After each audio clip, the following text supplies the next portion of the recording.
Students, hope you are fine.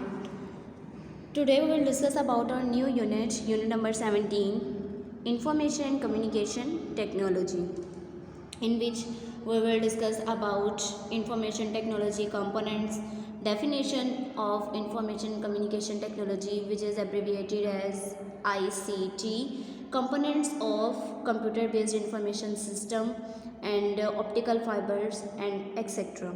Today we will discuss about the introduction of information and communication technology as ICT. जब हम इसके introduction की बात करते हैं तो हमें इसके नेम से ही पता चल रहा है जो इंफॉर्मेशन और कम्युनिकेशन टेक्नोलॉजी है ICT, बेसिकली ये दो शोबों से मिलकर बना है। ये हमारे पास दो फील्ड से मिलकर बना है और वो दो फील्ड्स कौन सी हैं? Information and communication. Information technology along with telecommunication is known as information and communication technology. अगर हम एक डाटा की बात करते हैं कंप्यूटर में, तो कंप्यूटर में जो प्रोसेस्ड डाटा होता है उसको हम कहते हैं इंफॉर्मेशन। अब ये इंफॉर्मेशन किसी भी सूरत में हो सकती है, इंफॉर्मेशन साउंड की सूरत में हो सकती है, इन फॉर्म ऑफ पिक्चर हो सकती है। कंप्यूटराइज्ड डाटा जो है इस तरह से हमारे पास एक जगह से दूसरी जगह जो है वो हम ट्रांसफ़र कर सकते हैं। जो हमारे पास इंफॉर्मेशन और कम्युनिकेशन टेक्नोलॉजी है, इसके ज़रिए हम इंफॉर्मेशन को स्टोर करते हैं अपने डिवाइसेस में और हम इसको फिर दूसरी डिवाइसेस में जो है वो मुंतकिल कर सकते हैं दूर दराज इलाकों तक। इंफॉर्मेशन और कम्युनिकेशन टेक्नोलॉजी बेसिकली हमारे पास दो शोबों से मिलकर बना है, दो फील्ड से मिलकर बना है। तो दोनों की अलग अलग जब हम डिफ़ाइन देखेंगे तो जो इंफॉर्मेशन टेक्नोलॉजी है उसको हम क्या कहते हैं? इंफॉर्मेशन को कारआमद मकासद के लिए स्टोर करना, तरतीब देना और इस्तेमाल में लाना, दूसरों तक पहुँचाना कि साइंसी तरीक़ाकार का नाम क्या है? Information technology. अगर हम इसकी इंग्लिश में डिफ़ाइन देखें तो scientific method used to store information, to arrange it for proper use and to communicate it to others is known as information technology. लेकिन जब हम टेलीकम्युनिकेशन की बात करते हैं तो टेलीकम्युनिकेशन क्या है? कम्युनिकेट करना, इंफॉर्मेशन को दूसरों दूर दराज के इलाकों तक पहुंचाना। वो तरीक़ाकार जो दूर दराज इलाकों तक फ़ौरी इंफॉर्मेशन वहाँ पहुंचाने के लिए इस्तेमाल किया जाता है उसको हम क्या कहते हैं? Telecommunication. The method that is used to communicate information to far off places instantly is called telecommunication. जब दोनों फील्ड्स को कंबाइन कर देंगे तो हमारे पास बनती है ICT, जिसकी डिफ़ाइन हम कैसे करेंगे? Information and communication technology is defined as the scientific methods and means to store, process and transmit vast amounts of information in seconds with the help of electronic equipments. हम electronic devices के ज़रिए information को जो है वो पहले हासिल करते हैं, फिर स्टोर करते हैं, दैन उसको प्रोसेस वगैरह करके दूर दराज इलाकों तक पहुंचाते हैं, तो उसको हम कहते हैं ICT। दैन इसके बाद जब हम देखते हैं कंप्यूटर बेस्ड इंफॉर्मेशन सिस्टम के कंपोनेंट्स बेसिकली हम कहते हैं हिस्सों को, अज्जा जिनसे मिलकर कोई भी चीज़ बनती है। तो कंप्यूटर बेस्ड इंफॉर्मेशन सिस्टम को हम शॉर्ट में कहते हैं CBIS। हम किस तरह से कहते हैं? कंप्यूटर का C, कंप्यूटर का आ जाएगा हमारे पास C, बेस्ड का हमारे पास आ जाएगा B, इंफॉर्मेशन का हमारे पास आ जाएगा I और सिस्टम का हमारे पास आ जाएगा S। तो इस तरह से कंप्यूटर बेस्ड इंफॉर्मेशन सिस्टम, जब हम एक सिस्टम यूज़ कर रहे हैं, कंप्यूटर यूज़ कर रहे हैं, तो उससे रिलेटेड कितने हमारे पास हम कह सकते हैं कि अज्जा हैं, उसके कंपोनेंट्स कितने हैं, तो उसकी जो है वो आज हमने पढ़ना है।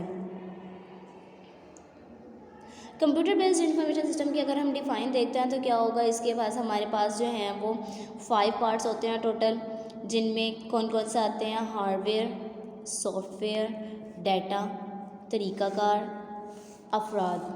Hardware, software, data, procedure and people, वो चीज़ें जब हम एक कंप्यूटर को यूज़ कर रहे हैं और उससे रिलेटेड होती हैं, तो ये सारी वो चीज़ें।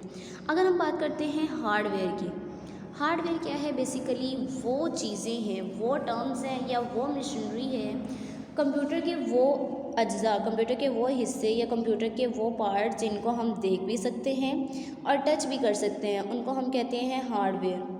कंप्यूटर के वो हिस्से जिनको हम देख भी सकते हैं और हाथ भी लगा सकते हैं, उसको हम कहते हैं हार्डवेयर। जैसे अगर हम एग्जांपल देखें तो कंप्यूटर के ऐसे कौन से हिस्से होते हैं जिनको हम हाथ लगा सकते हैं और देख भी सकते हैं।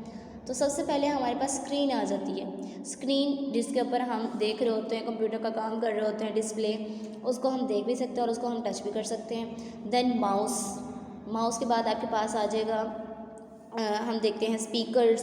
तो ऐसी तमाम चीज़ें कंप्यूटर की जिनको हम देख सकते हैं और टच कर सकते हैं, उनको हम कहते हैं हार्डवेयर। जबकि जब हम सॉफ्टवेयर की बात करते हैं तो सॉफ्टवेयर बेसिकली क्या है, हमारे पास सॉफ्टवेयर कंप्यूटर के अंदर प्रोग्राम्स होते हैं, मैनुअल्स होते हैं, जो कंप्यूटर्स के अंदर हमने फाइल्स बनाई होती हैं, उनको हम कहते हैं सॉफ्टवेयर। सॉफ्टवेयर बेसिकली क्या है, रेफर करता है कंप्यूटर प्रोग्राम्स को and manuals that support them. Computer programs are machine readable instructions that direct the circuitry within the hardware parts of the CBIS to produce useful information from data. Data से कारगर information हासिल की जा सकती है। अब हमारे पास जो हार्डवेयर और सॉफ्टवेयर है, ये एज अ शॉर्ट क्वेश्चन आते हैं, what is the difference between hardware and software. और अगर हम लॉन्ग क्वेश्चन की बात करते हैं तो CBIS के कंपोनेंट जो हैं वो एज अ लॉन्ग क्वेश्चन आते हैं। थर्ड कंपोनेंट की तरफ चलें तो थर्ड कंपोनेंट हमारे पास है डाटा। डाटा क्या होता है, वो चीज़, वो हक़ाइक़ और वो अशकाल जो हमने प्रोग्राम्स जिनके ज़रिए हमने प्रोग्राम्स को अरेंज किया होता है, ऐसे हक़ाइक़ और अशकाल जिनसे बज़रिया प्रोग्राम्स कारगर इंफॉर्मेशन हासिल की जाती है, उनको हम कहते हैं डाटा। अब डाटा हमारे पास किसी भी सूरत में हो सकता है, वो हमारे पास लिस्ट की सूरत में हो सकता है, ग्राफ्स की सूरत में हो सकता है, वो हमारे पास टेक्स्ट या पैराग्राफ की फॉर्म्स में हो सकता है, लाइंस की फॉर्म में हो सकता है, किसी भी फॉर्म में हो सकता है, और हमने उसको रिकॉर्ड किया होता है। उसको जो है प्रोग्राम्स की तरह जो है वो डाटा आमतौर पर मशीन से पढ़ी जाने वाली डिस्क या टेप पर इस वक्त तक स्टोर रहता है जब तक कंप्यूटर को इसकी ज़रूरत होती है।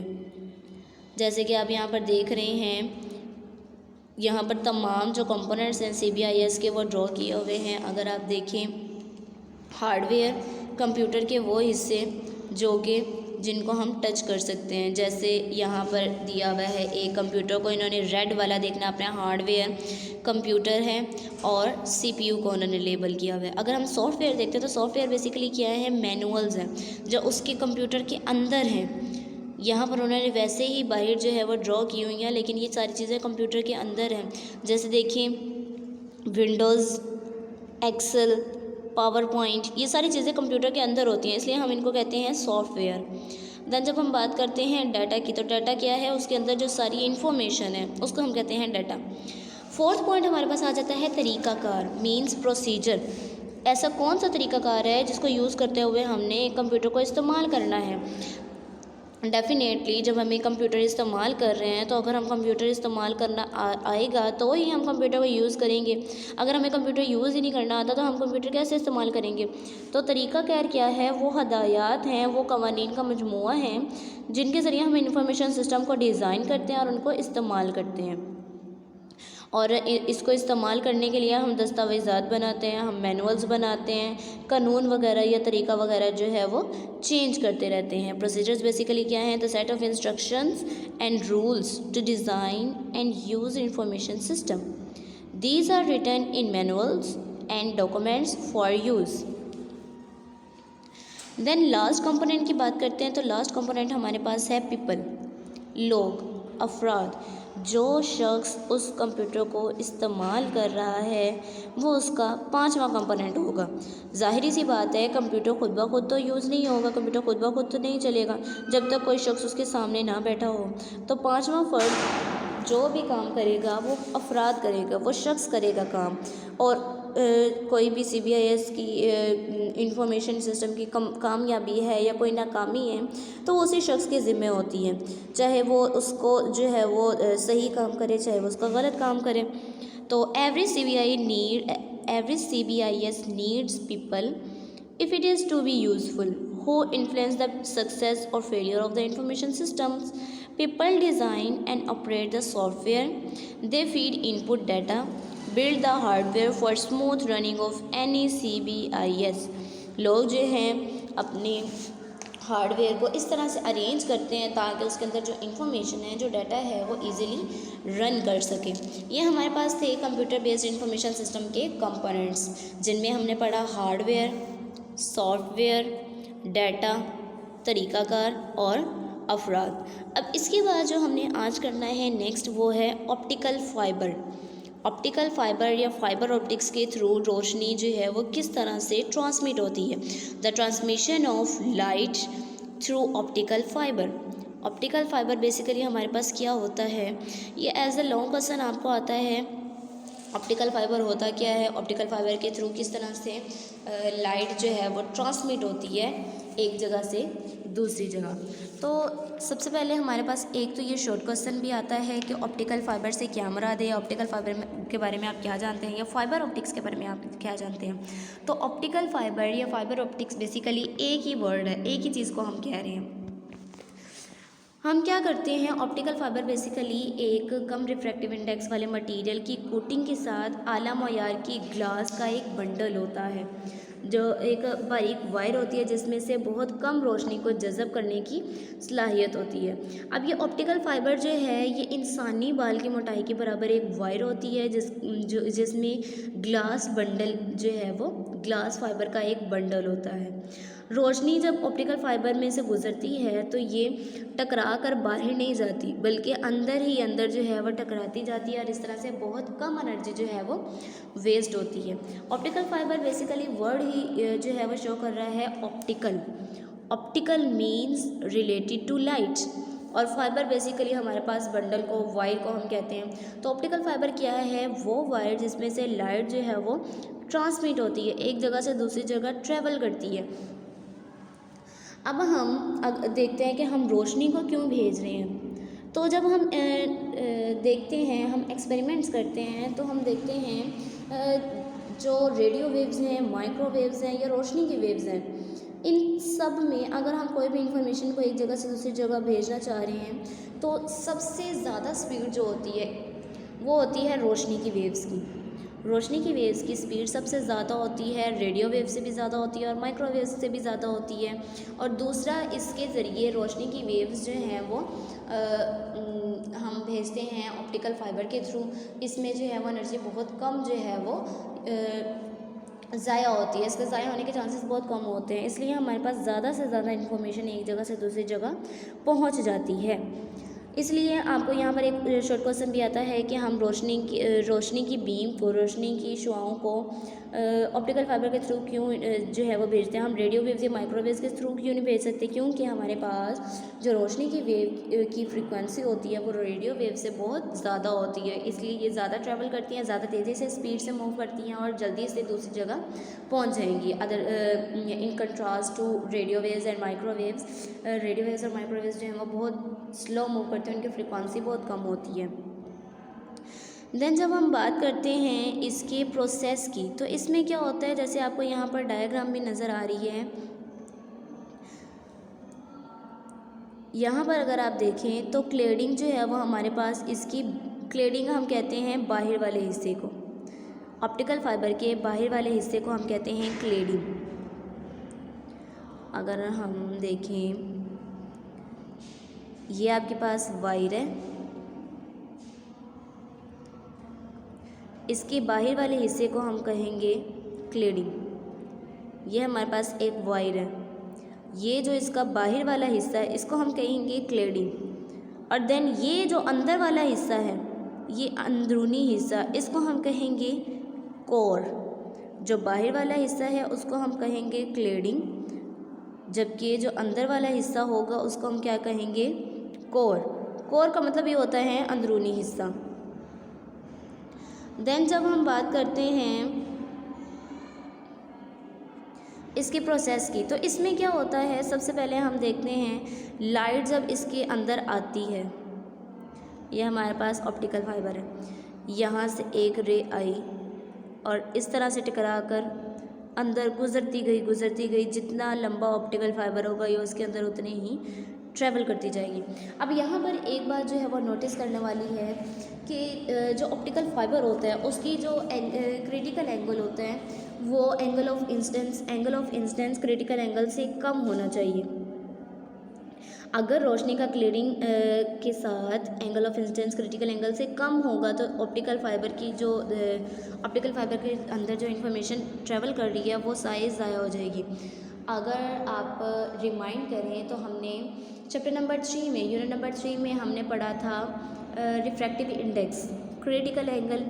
उसमें हमने क्या पढ़ा था, अगर angle of incidence critical angle से कम होता है तो तमाम रोशनी जो है वो एक मीडियम से दूसरे मीडियम में, इधर से अगर जा रही है, ये फर्स्ट मीडियम है हमारे पास और ये सेकंड मीडियम है, तो तमाम रोशनी जो है वो दूसरे मीडियम में चली जाएगी। लेकिन अगर हम एंगल ऑफ इंसिडेंस को ज़्यादा करते हैं तो क्या होगा, एंगल ऑफ रिफ्रैक्शन भी ज़्यादा हो जाएगा। इसी तरह के और ज़्यादा करेंगे तो ये 90 हो जाएगा। 90 डिग्री पर हमने उसको कहा था ये क्रिटिकल एंगल है। और अगर हम इसको और ज़्यादा करते हैं तो क्या होगा, क्रिटिकल एंगल से भी ज़्यादा हो जाएगा।